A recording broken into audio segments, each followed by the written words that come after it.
Hello, it's Miss Laurie here. On my birthday, of all days, my daughter-in-law told me to sleep outside, in my own house, the one I paid for. I've spent years taking care of my family, but this was the last straw. Can you imagine the betrayal? The lies that were fed to me, the manipulation, and what came after? But here's the thing. They think they've won. I'm done being silent. Will this be the moment I finally stand up for myself? Or will I just fade away like they want me to? You've got to see what happens next. It's the morning of my 65th birthday, and the house is quiet. Too quiet. I've woken up earlier than usual, which isn't surprising considering the weight of the day. The sun is just beginning to creep over the horizon, the light spilling gently through the curtains. I stand by the kitchen counter, my hands moving automatically to prepare breakfast. The smell of bacon and eggs fills the house, a scent that used to bring me so much joy. But today, it's just ordinary. I glance at the clock. It's only 7:30 a.m., but I'm already deep in thought. This day has always been special to me. I've celebrated every birthday, year after year, with my family. The day was never just another day. It was my day, a reminder of everything I'd done for them. But today, it feels different. It's as if the air itself is heavy with the unsaid things I've been carrying for years. I can hear the faint sounds of footsteps upstairs. The kids are up, but nobody has come down yet. I think about how, when they were younger, they'd rush down the stairs on my birthday, arms full of homemade cards and pictures they'd drawn. There was laughter, excitement in the air. But now, it's like a ghost town. They've grown older, more distant. I don't even remember the last time they gave me a hug just because. Now it's always about what I can do for them, never about what they can do for me. The kitchen is cluttered with the same dishes I've washed countless times, but this time, it feels like I'm just going through the motions. I sigh, pushing the thought aside. There's a knock at the door. I know who it is before I even turn around. It's my son, Michael. "Morning, Mom," he says, stepping inside. His voice is flat, not warm like it used to be. "Morning," I reply, trying to sound cheerful. But something feels off. Michael doesn't offer to help. He never does anymore. He just sits at the table, staring at his phone, scrolling through it absent-mindedly. He doesn't even look up when I bring him a plate of food. I set the plate down in front of him, my heart sinking a little. "Thanks," he mumbles, finally looking up. But it doesn't feel real. It's like he's saying it because it's what he's supposed to say, not because he means it. The silence lingers. It always does. My daughter-in-law Janice hasn't arrived yet, but I'm sure she'll be here soon. She's always the last to show up. I'm not sure why I feel the need to prepare a meal for them every year. It's like tradition, but the tradition feels more like a burden now. I finish setting the table, glancing over at Michael. He's still scrolling through his phone, not saying much. I start to wonder when he stopped seeing me. When did I become just the woman who cooks, who cleans, who gives? Janice walks in just as I'm about to ask him. She doesn't even say hello to me, just walks right past, heading straight for the coffee pot. "Morning," she says, her voice clipped, distant. "Morning," I reply, but I can't hide the hurt in my voice. She barely acknowledges me as she takes her coffee. Michael's still glued to his phone. I sit down, watching them. My family. These are the people I've spent my life for. And yet... "Mom," Michael says suddenly, pulling me out of my thoughts. He looks up from his phone. "We're going to need to figure out where everyone's sleeping tonight." I freeze, my hand stilling on the coffee cup I was about to take a sip from. My mind races back to when they were all younger, to the nights we'd spend huddled together in the living room, watching movies and sharing laughter. Those were the days when we didn't need to figure out who slept where, because it was always about being together. But now, Now it's about who gets the biggest room. Mom, Janice and I are taking the master bedroom, Michael continues, not looking up. And I guess you can sleep on the couch. It's like a punch to the gut. I want to say something, to scream, to tell him how hurt I am, but I can't.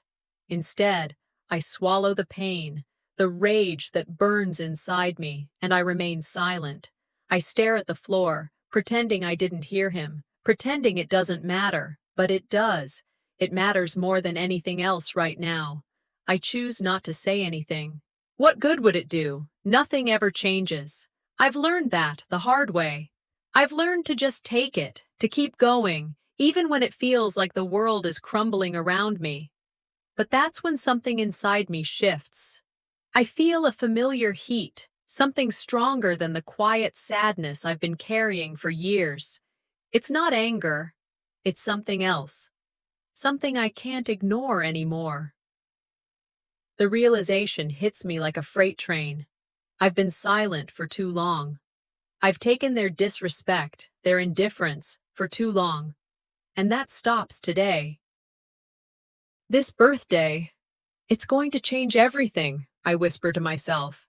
I look up at Michael, and for the first time in a long while, I don't feel the need to hide my hurt. I don't need to pretend it's okay. It's not, but it will be.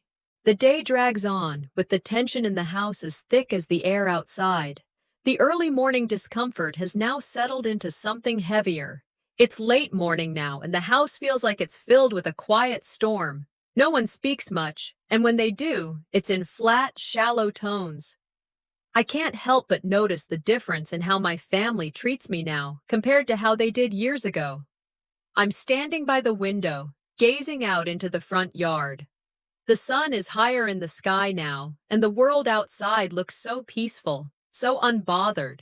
The contrast with the chaos inside my house couldn't be more apparent. I've spent a lifetime creating a warm home for my family, but today, I feel like an outsider in my own space. I'm lost in thought, trying to piece together what's changed. I remember the birthdays of my past, how the house used to be filled with life and laughter. The kids, Michael, even little Janice when she first married him, would run to greet me, arms full of hugs and homemade cards. But now it's just me in the kitchen, preparing meals for people who hardly seem to care. I can feel the weight of those years, the years I've spent giving everything, and it's as if it's never been enough. The bitterness creeps in. I used to be the center of their world. But that was before the distance, before the little slights turned into bigger ones. It's like no one can see me anymore. Not really. Mom, we need to talk about the sleeping arrangements, Michael says, his voice pulling me out of my spiraling thoughts. He's sitting at the table, the same place he always sits, staring at his phone like it's his lifeline. His words don't have the warmth they used to. What about it? I ask, trying to keep my voice neutral, though the tightness in my chest betrays me. Well, Janice and I were thinking, we should take the master bedroom. You can sleep on the couch, he says, glancing up briefly before going back to his phone. It feels like a punch in the gut. The silence in the room feels deafening. I swallow the hurt, but it's there, thick and suffocating. My mind races. How did it get to this point? I've always taken care of them, and this is how they repay me. I want to scream, to ask why, but all that comes out is silence.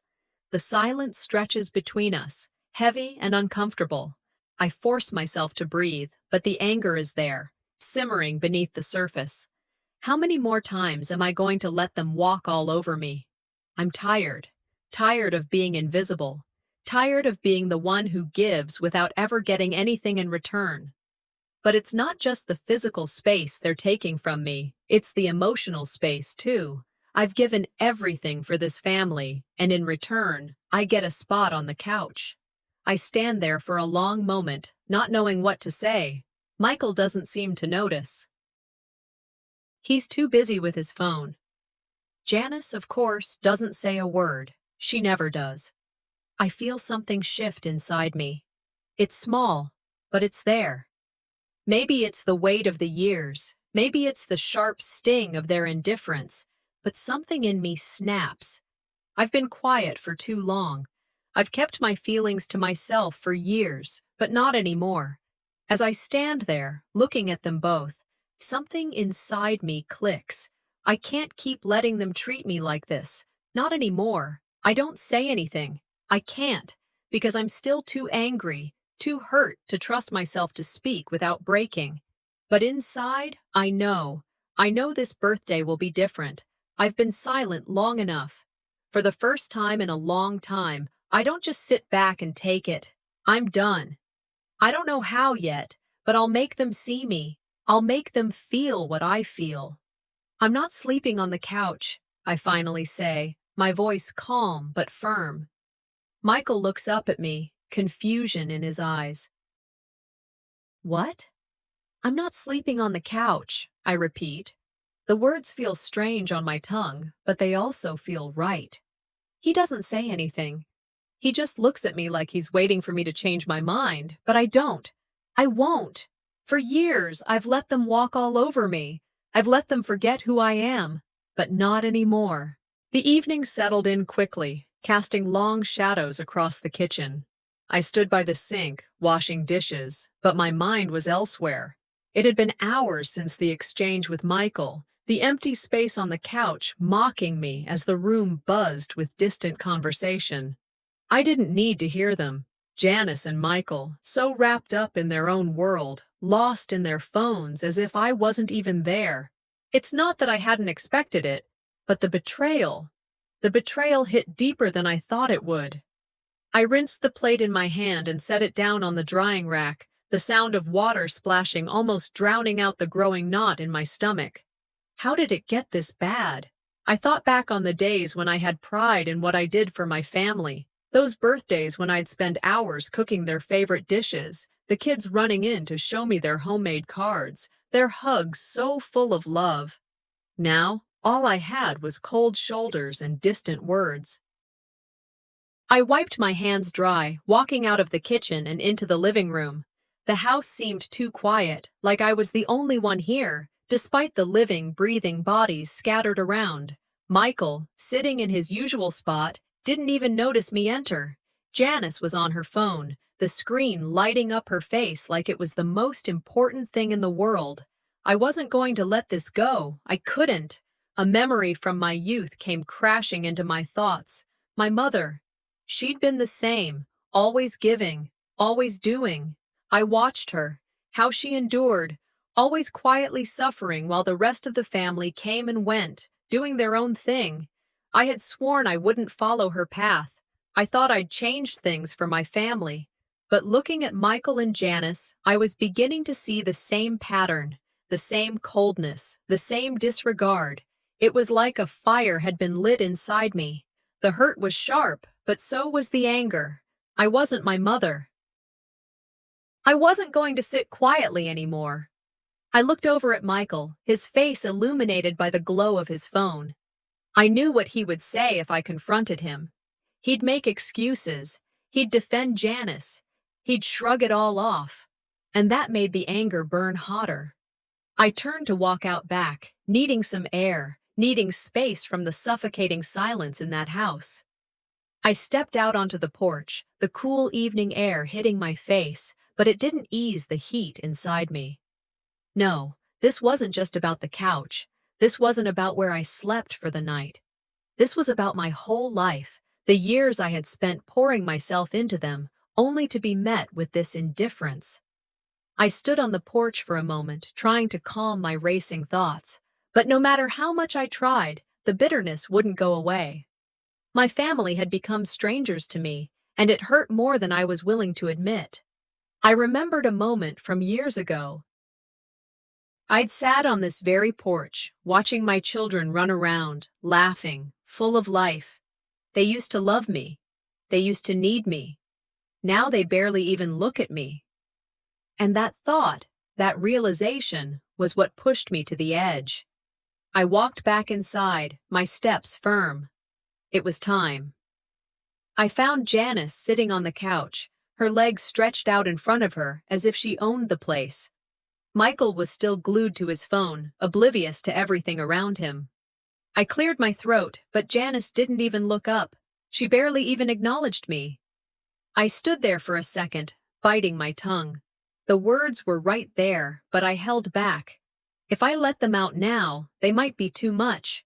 I had to find my voice, and I had to do it calmly. "Janice," I said, my voice calm but steady. She glanced up, eyes not even fully meeting mine. "Yeah?" "I need to talk to you," I said, taking a deep breath. I could feel my pulse quicken, but I wasn't backing down now. Her expression barely changed, but she sat up straighter, still not giving me her full attention. "What's up?" I could feel the frustration boiling inside me, but I refused to let it explode.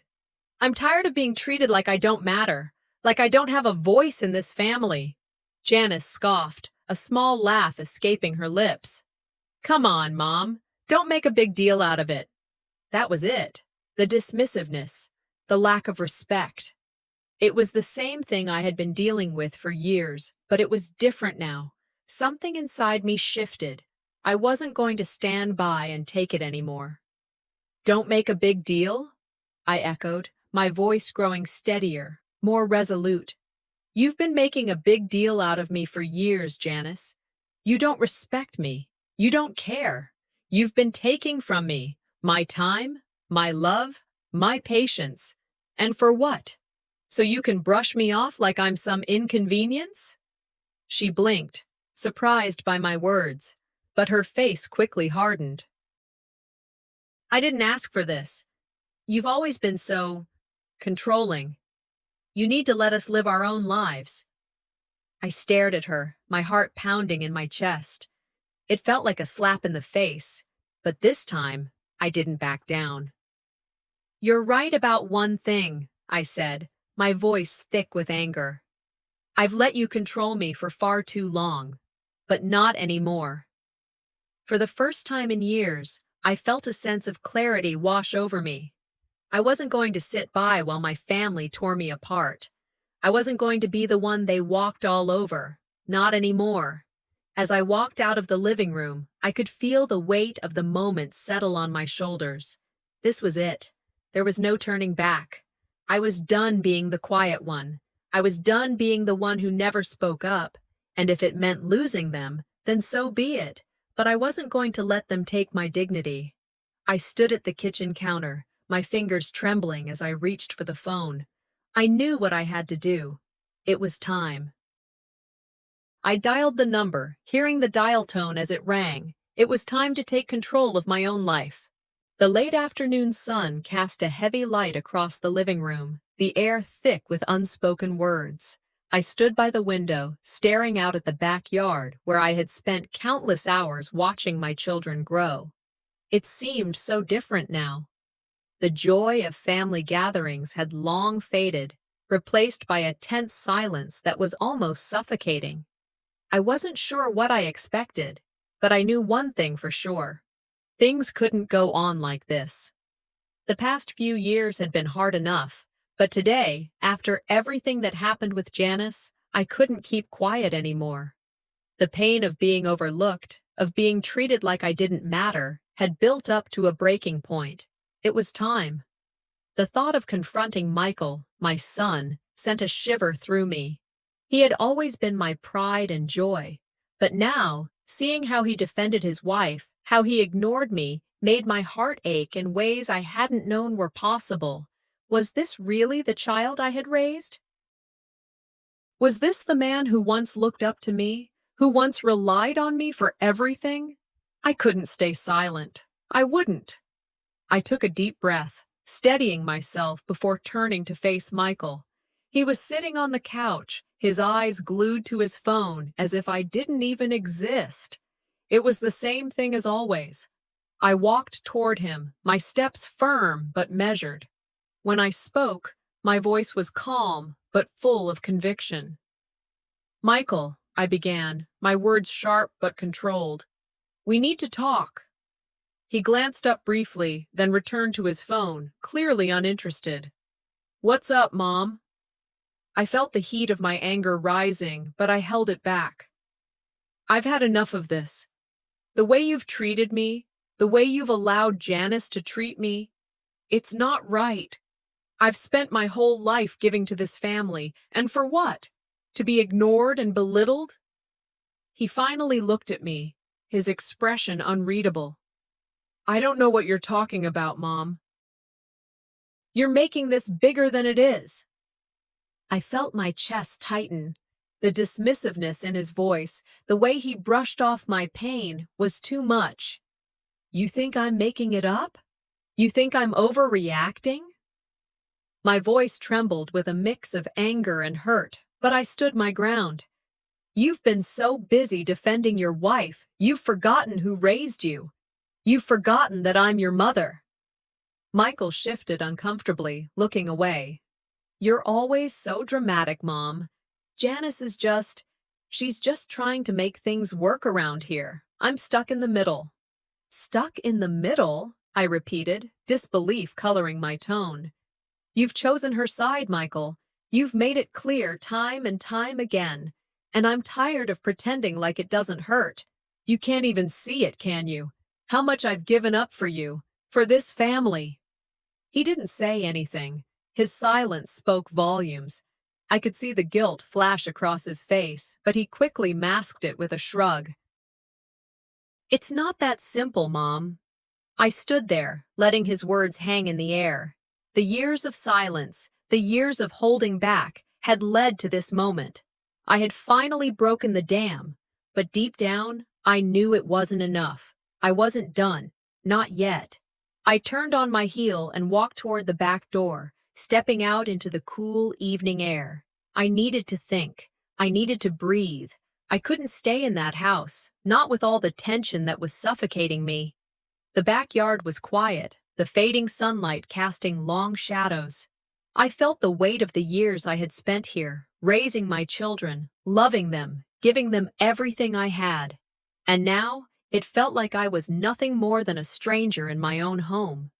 As I stood there, the memories of all those years washed over me. The birthdays, the holidays, the everyday moments when I had been the one to hold everything together. And now, my family was tearing itself apart, and I was the one who was invisible. I closed my eyes for a moment, letting the cool breeze wash over me, trying to calm the storm inside, but I couldn't, not anymore. I had given enough. It was time for me to stand up for myself. I walked back inside, my mind made up. I couldn't stay quiet. I couldn't keep letting them walk all over me. I needed to speak my truth. But first, I had to speak to Janice. I found her in the kitchen, standing by the counter, scrolling through her phone. She didn't even look up when I entered. My anger flared again, but I forced myself to stay calm.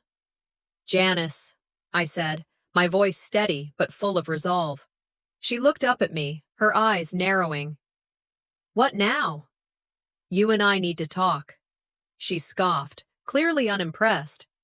"I don't know what you're upset about, but I'm not in the mood for drama." "I'm done with the drama," I said, taking a step closer to her. "I'm done with you treating me like I don't matter. I'm done being the silent one in this family, taking all the disrespect without a word. Do you think I don't see what you're doing? You've been pushing me aside for years, and I've let you. But not anymore." Janice rolled her eyes, as if my words meant nothing. "Oh, please. You're making a mountain out of a molehill. You've always been so difficult, Mom. Maybe it's time you let go." "Let go?" I repeated, feeling the sting of her words. "Let go of what? My family? My dignity? I've given everything for this family, Janice, and you've done nothing but take." Her expression remained cold. "I'm just trying to make things work. You've always been so overbearing, making everything about you." "No, Janice," I said, my voice shaking with a mixture of fury and sadness. "I'm making this about me for once. I'm tired of being walked on, tired of being dismissed. She didn't answer, but her silence was all I needed. I turned away from her, my heart pounding. There was no point in trying to reason with her anymore. She had made up her mind long ago, and no amount of talking would change it. I walked back into the living room, where Michael was still sitting, avoiding my gaze. The decision had been made. I couldn't live like this anymore. I walked to the phone on the table, my fingers trembling as I dialed the number. It was time to take control. It was time to do something for myself for once. I hit dial, knowing that this call would change everything. The evening sun filtered through the blinds, casting long shadows across the walls of the living room. The familiar warmth of the house, once a comforting refuge, now felt distant, almost foreign. It was as if the very air had grown cold with years of unspoken words, unresolved tensions, and the weight of a family history I had helped build, but was now being erased piece by piece. I had been quiet for too long. My patience had worn thin, and tonight something inside me snapped. I was no longer willing to sit by, quietly absorbing the slights, the dismissals, the disregard for everything I had done. The last few years had worn me down, but today, after everything that had happened with Janice, I realized that I could no longer remain silent. The hurt, the anger, it had reached its peak, and I knew I had to speak up, or else I'd lose myself completely. I sat down on the couch, taking a deep breath, trying to steady my racing thoughts. I could hear the faint noise from the kitchen, the hum of the microwave, the clinking of silverware. But it all seemed so distant, so insignificant. All the noise in the house, all the motion, couldn't drown out the ache in my chest. I thought about the years I had spent caring for this family, sacrificing my own happiness for their comfort. I had given them everything, my time, my energy, my love. And now, they treated me like I was nothing, invisible. I stood up, my mind made up. It was time to face them, to tell them everything. I couldn't keep holding back anymore. I had been patient, understanding, even forgiving, but not anymore. I walked to the kitchen where Michael was standing by the counter, sorting through some papers. His back was to me, but I could feel his presence, his indifference. It was like he didn't even see me. It stung more than I could express. "Michael," I called out, my voice steady despite the storm raging inside me. He turned around, his face unreadable. "What is it, Mom?" I felt a surge of frustration. "I need to know why. Why are you letting her treat me this way? Why are you siding with Janice over your own mother?" He looked taken aback for a moment, but quickly regained his composure.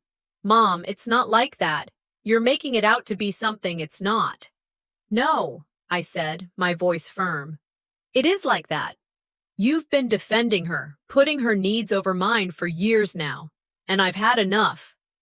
He stepped back slightly, avoiding my gaze. "You don't understand. Janice and I have a life. We have to make things work." I felt my chest tighten. The hurt in his voice, the way he dismissed my feelings, it felt like a punch to the gut. "You think this is just about her and you?" I asked, my voice barely above a whisper. "You think this is about some marriage, some life you're trying to build? What about me? What about the years I spent making sure you had everything you needed? Where is the loyalty to me? Where is the respect?" Michael didn't respond. He just stood there, shifting uncomfortably, his eyes darting around the room. I could see the guilt in his expression, but he wouldn't own up to it. He wouldn't say the words I needed to hear. "You know what?" I said, my voice gaining strength. "I've had enough. I've been silent for so long waiting for you to see me, to see the sacrifices I've made. But I'm done. If you can't see what's right in front of you, then maybe it's time I stop trying to make you." I turned on my heel, feeling the weight of those words settle into the pit of my stomach. It hurt to say them, but I knew it was the truth. I couldn't keep pretending like everything was okay. I couldn't keep sacrificing myself for a family that had forgotten what it meant to love and respect me. But that wasn't the end. It was just the beginning. I walked out of the kitchen and into the living room where Janice was sitting on the couch, flipping through a magazine. She didn't even look up when I entered the room. "Janice?" I said, my voice cold, determined. She glanced at me, rolling her eyes. "What now?" "You and I need to talk," I said, my tone leaving no room for argument. She sighed, dropping the magazine onto the coffee table. "What's your problem, Mom? You're always complaining about something." I felt my anger surge again, but I didn't let it consume me. "My problem is that you've been disrespecting me in my own home. You've made it clear that I don't matter to you, and I'm done letting you get away with it." Her eyes narrowed, but she didn't say anything for a moment. "You're being ridiculous," she finally muttered. "I'm just trying to live my life. Maybe if you weren't so needy all the time, things would be easier." The sting of her words hit me harder than I expected. How could she be so callous? How could she act like I wasn't even human? Like I didn't have feelings? "I'm not needy, Janice," I said, my voice shaking with frustration. "I'm a mother. I've spent my whole life taking care of people, loving them, giving them everything I had. And this is how you repay me? With disrespect? With indifference?" She crossed her arms, looking down at the floor. "You're always so dramatic, Mom. Maybe it's time you get over it." I took a deep breath, trying to steady myself. "You don't get it. You never have. I've spent my whole life living for everyone else, and now I'm done. I can't keep pretending that this is okay. I won't let you walk all over me anymore." Janice didn't respond. She didn't need to. Her silence spoke louder than anything she could say. I turned and walked out of the room, my heart pounding in my chest. I didn't know what the future held, but I knew one thing. I wasn't going to be silenced anymore. I wasn't going to shrink back in the face of their cruelty. I was taking control of my life, starting right now. I walked to the phone, my hands trembling as I dialed the number I knew I had to call. It was time to protect myself. It was time to fight back. I hit dial, knowing that this decision would change everything. The house, once filled with the sounds of family life, felt eerily quiet as the evening settled in. The sun had long disappeared, leaving only the dull amber glow of the lamps to illuminate the room. The space felt different now, distant, detached. The weight of years of sacrifice, of silences endured, had thickened the air between us. The walls I had built to protect myself, to shield my heart, now felt more like a prison. I had waited for this moment. The moment when I could no longer hold my peace. No more pretending. No more swallowing my hurt. I had spent so many years being the pillar, the one who supported everyone else, while my own pain was ignored, pushed aside. But tonight, I was done. I stood in the middle of the living room, my hands trembling at my sides, heart racing. This was it. I was going to face the truth, even if it meant tearing everything apart. Even if it meant facing my son and daughter-in-law for the first time and letting them see who I really was. No more masks, no more silence, just the truth. "Michael," I called, my voice steady despite the storm inside. He looked up from the kitchen, where he was mindlessly stacking dishes, like he didn't feel the tension crawling up his spine. "Mom?" His voice was neutral, as if he wasn't sensing the change in the air. "I need you to sit down," I said, my words coming out firmer than I expected. He hesitated for a second, then walked into the living room. His face was unreadable, but his eyes flickered with something. Guilt, maybe, or maybe just a reluctance to hear what was coming. "Michael, I've been quiet for too long. I've let you and Janice walk all over me, and I've let you think that I'm okay with it. But I'm not." My heart pounded, but I didn't look away. "I've spent my whole life making sure you were comfortable." "And this is how you repay me?" He blinked, caught off guard by my words, but it wasn't enough to shift his stance. Mom, you know I love you. I'm just trying to make things work with Janice. And what about me? I asked, my voice rising despite myself. What about what I need? What about the years I spent raising you, making sure you had everything, while I sacrificed my own life to make it all happen? Where is my respect? Where is my loyalty from you, your own mother? His face twisted, but his words were defensive. You're being too sensitive. Janice and I have our own life.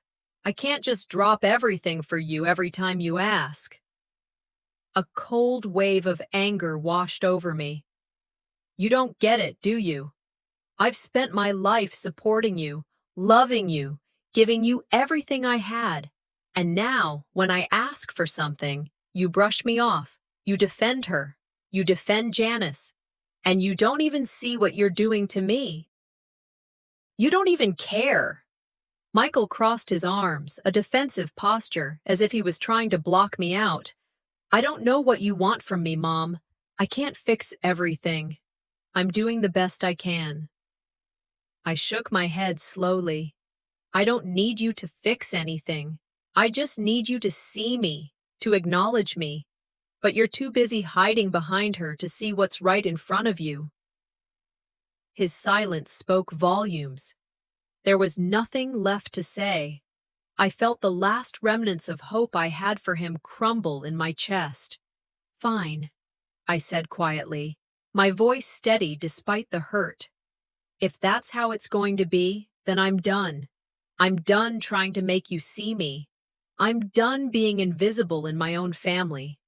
Without another word, I turned and walked away from him, the sound of his footsteps echoing behind me. But I wasn't done yet. I still had one more person to face, Janice. She was sitting in the dining room, pretending to focus on her phone, like nothing had changed. Like she hadn't just humiliated me in front of my son, and now, in the silence of the house, the weight of everything was suffocating. I walked into the room, my hands clenched into fists. Janice, I said, my voice cold and clear. She didn't even look up at first. But when she did, there was that same dismissive look in her eyes, the one that made my blood boil. What is it, Ms. Laurie? She asked, as if we weren't standing on the precipice of everything falling apart. I'm done, I said, my words sharp. I'm done being the person you walk all over. I'm done being the person you think you can just ignore. I've given you years of love and respect, and this is how you treat me, like I'm nothing? I won't stand for it anymore. She raised an eyebrow, a smug little smile on her face.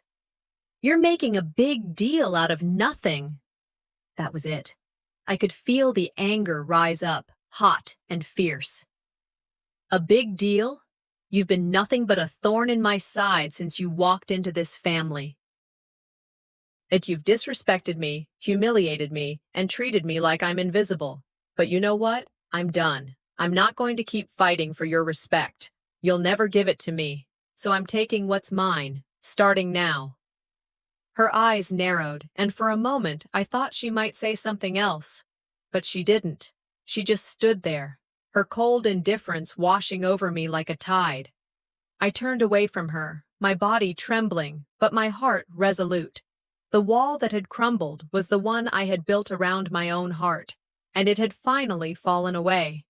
I wasn't going to let anyone keep me silent anymore. I made my way to the phone, my fingers trembling as I dialed the number I had saved for moments like this. It was time to make sure my future was secure. No more giving in, no more bending. This was my life, and I was taking control. I hit dial. And as I listened to the phone ring, I felt the weight of everything shift. This was the turning point. The house felt like a battlefield, every corner charged with the tension of unspoken words and unresolved emotions. The space I had once called my sanctuary now stood as a reminder of everything that had gone wrong. The walls that had witnessed years of family gatherings, laughter, and love were now silent witnesses to the growing divide that I could no longer ignore. The time had come. The sun had already dipped below the horizon, and the evening sky outside had turned dark. Inside, the air was thick, the kind of heaviness that makes it hard to breathe. I couldn't wait any longer. I had made up my mind. Today, everything would change. I called for Janice. Her name hung in the air like a challenge. A few minutes passed before she finally stepped into the room, her face still betraying the indifference she had carried since our last encounter. I wasn't going to let her dismiss me again. I wasn't the quiet, invisible mother anymore. "Janice," I began, my voice low but steady. "We need to talk." She folded her arms, a smirk playing at the corners of her lips. "What now, Ms. Laurie?" The tone in her voice hit me like a slap, but I kept my composure. I had learned to control my reactions over the years, even when I wanted to scream. "You don't get to call me that. You've treated me like I'm nothing, like I don't deserve respect, and I'm done being quiet about it." Her eyes narrowed, but she didn't say anything at first. I pressed on. "You've made it clear that I don't matter to you. You've disrespected me, undermined me, and now you want to act like I'm the problem. I'm not the problem, Janice. You are." She laughed, the sound mocking. "You're just overreacting. Things aren't that bad." I took a step toward her, feeling my anger bubble to the surface. "Don't you dare tell me I'm overreacting. I've spent years supporting this family. I've given everything I had, and all I've gotten in return is disrespect. And now, you want to tell me I'm overreacting? You think you can just brush me off, make me feel small in my own home?" She flinched, but her smugness didn't waver. "I don't know what you want from me, but I'm not going to beg for your approval." "I don't want your approval, Janice," I said, my voice quiet, but full of authority. "I want respect, something you seem to think is optional. You don't get to walk all over me anymore. I've spent my whole life making sure everyone else was okay, making sure you were comfortable, and I've gotten nothing in return but this." I gestured between us, the emotional distance that had grown so wide. "Maybe it's time for you to realize that I'm not the one with the problem," I continued. "I've given up too much of myself, and I'm not going to do it anymore." She opened her mouth, but before she could say anything, I turned away from her and walked toward the living room. My son Michael stood there, watching us, as if he had known this moment was inevitable. "You need to hear this too," I said, meeting his gaze. "I've put up with so much over the years, and I'm done." Michael's eyes flickered with confusion, but he said nothing. I could see it in his face, the indecision, the loyalty he still felt toward Janice. The loyalty that kept him from seeing how badly I had been hurt. The loyalty that, until now, had kept him from recognizing the pain his own mother was going through. "I'm not going to beg you to understand," I told him, my voice growing stronger. "I'm not going to beg for your love or respect anymore. You've been a part of this too, Michael. You've seen how I've been treated, but you've stayed silent. You've watched me suffer and did nothing to stop it." "Mom, please," he said, his voice rising. "You're making things worse. I'm just trying to make sure things are okay with Janice. We're going through a lot right now. Don't you dare pull that excuse on me," I shot back.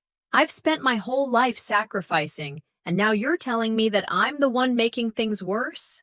That all the years of hurt I've felt don't matter?"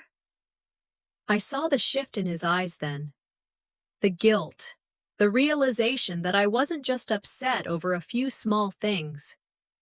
This was the culmination of everything I had quietly endured. And still, he tried to justify his silence. "This isn't just about you, Mom," he said, his voice faltering. "This is about Janice and me. We're trying to make a life together." "Your life?" I scoffed. "What about mine? What about everything I've done for you, for this family?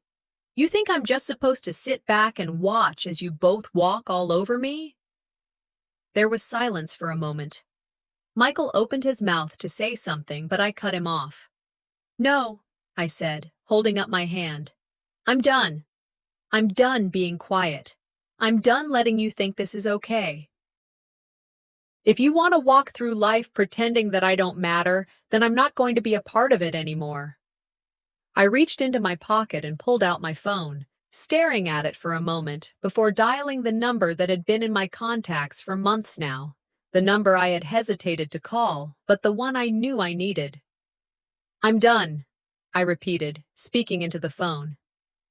I'm taking control of my life now. The sound of the dial tone echoed in the quiet room, and just like that, everything changed. The house was eerily quiet, like a battlefield after the fight has ended. The air felt heavy, laden with the weight of the past and the tension of the present. I stood in the middle of the living room, my hands trembling slightly, not from fear, but from the overwhelming realization that this moment, this decision, was going to change everything. The quiet that had once comforted me now felt suffocating. I couldn't keep ignoring what had been broken. It was time to face the consequences of my actions. The setting sun outside bathed everything in a golden hue, but I wasn't fooled.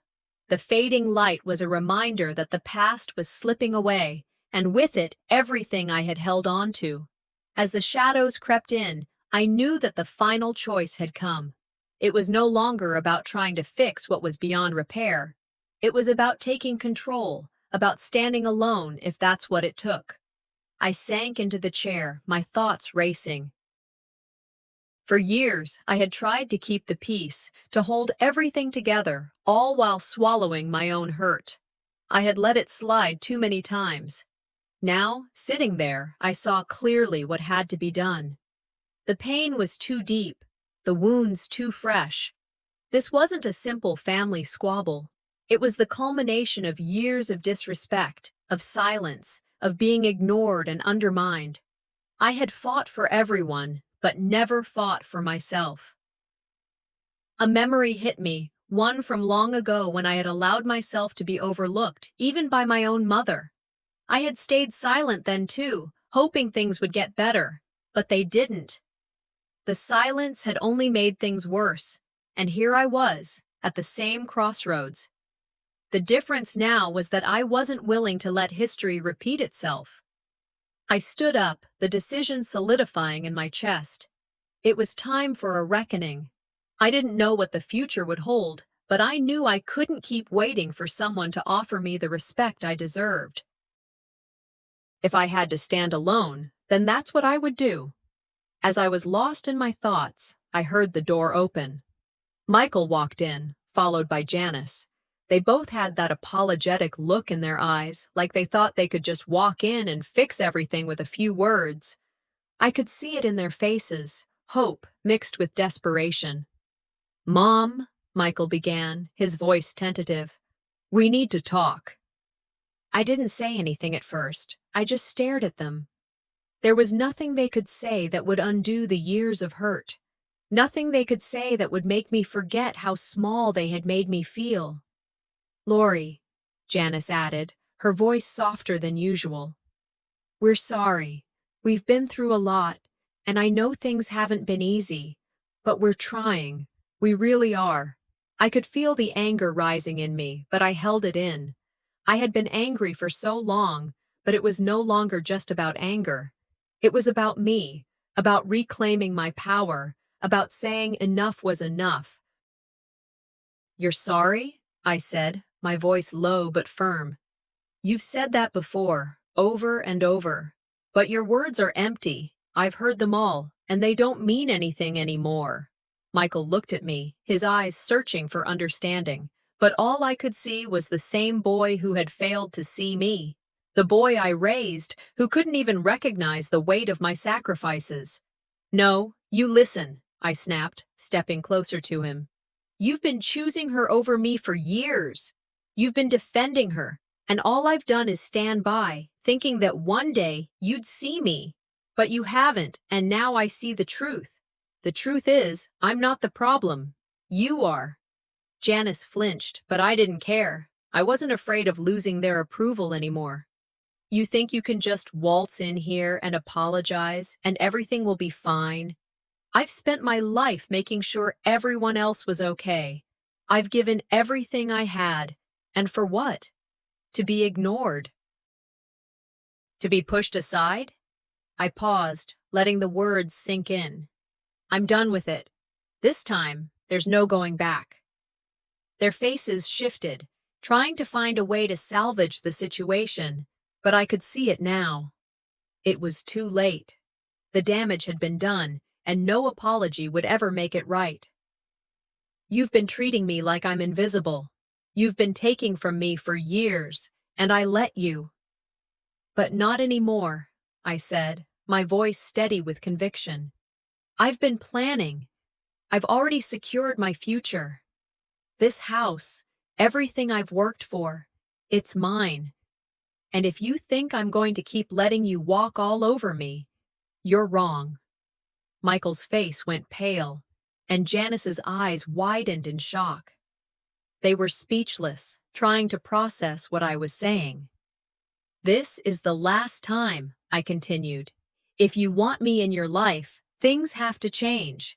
I will not tolerate disrespect anymore. If you can't respect that, then you'll have to go. I'm not afraid to walk away. The silence between us was thick.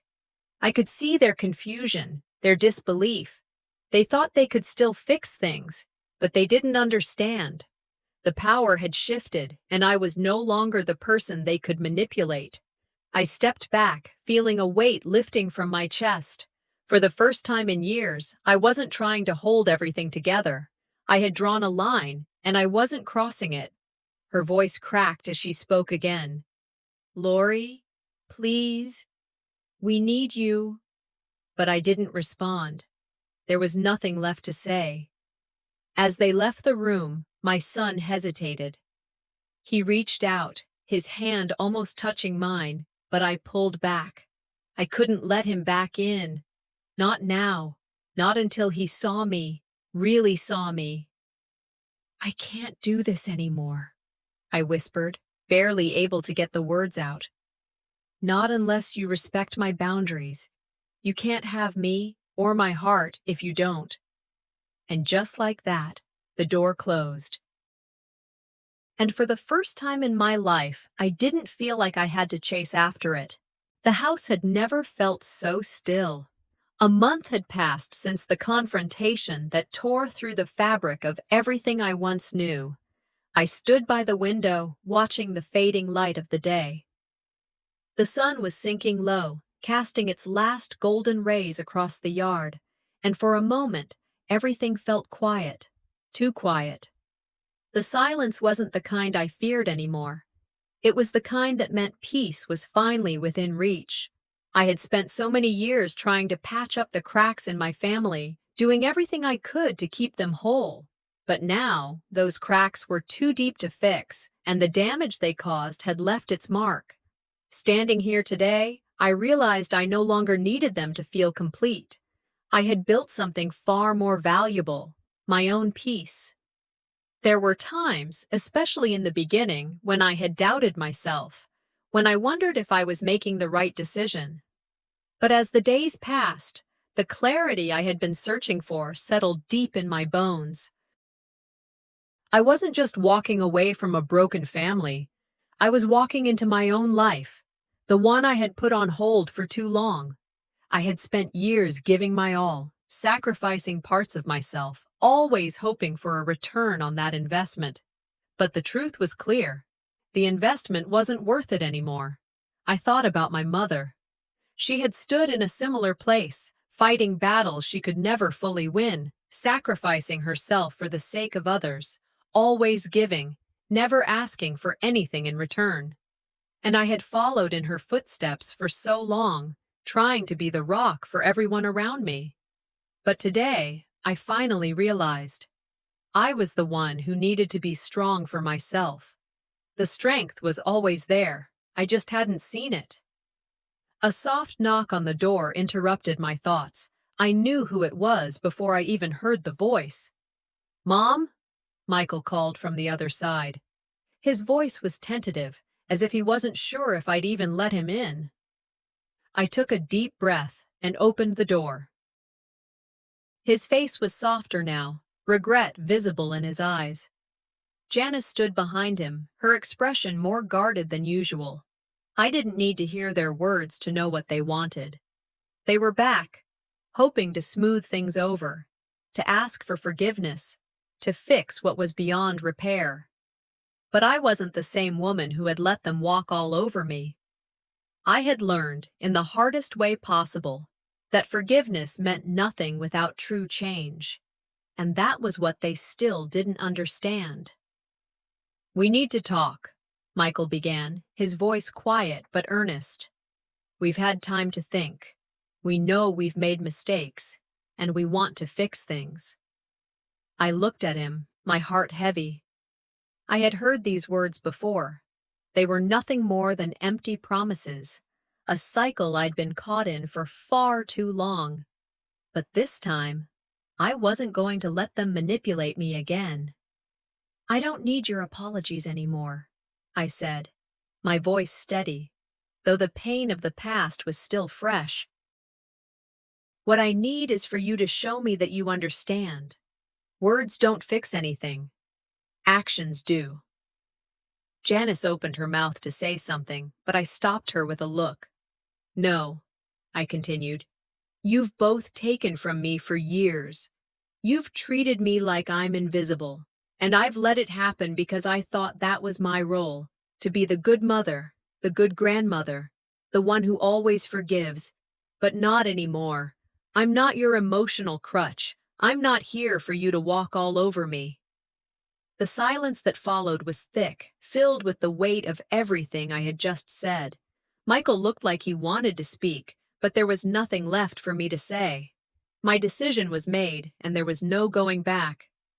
"I've been securing my future," I added, my voice growing firmer. "I've already taken steps to protect what's mine, my house, my finances, everything. If things don't change, I will walk away, and I'm prepared for that." Their faces were a mixture of confusion and disbelief. And for the first time, they saw me as something other than someone who would always be there to fix their mess. Michael seemed to hesitate, like he was about to say something, but I saw the truth in his eyes. He wasn't ready to truly see me, not in the way I needed him to.